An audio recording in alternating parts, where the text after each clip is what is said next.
Celebrity & Co, c'est une agence de mise en relation entre marques et personnalités.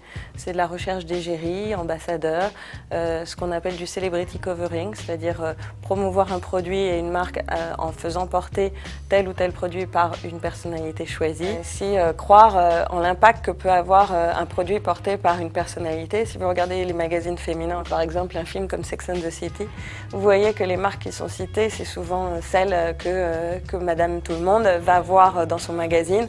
Elle va déchirer la page et elle va se dire qu'elle veut porter le même sac ou la même montre que Juliette Binoche, Sophie Marceau. Cannes, ça se vit vraiment à la minute, jour par jour. On essaie de savoir qui est arrivé chaque jour, qui se trouve dans tel et tel hôtel.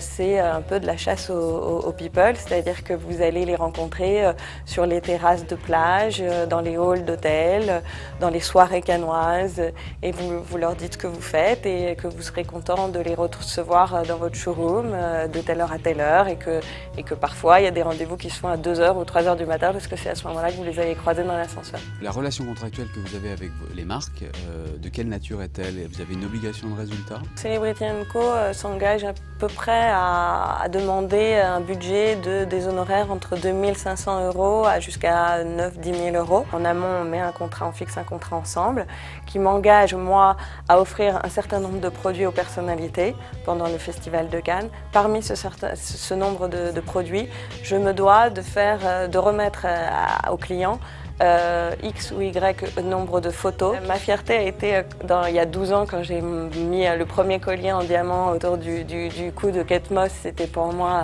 un grand moment. Et cette année, j'ai un petit clin d'œil et un petit pincement au cœur en fait, parce que j'ai offert quelques produits à Alain Delon, à monsieur Alain Delon. Et lui-même est allé changer dans sa chambre et est arrivé dans mon showroom portant le polo, un des polos que je lui avais offert, en me demandant si je le trouvais beau et s'il était content que je le porte. Et voilà, ça reste Alain Delon.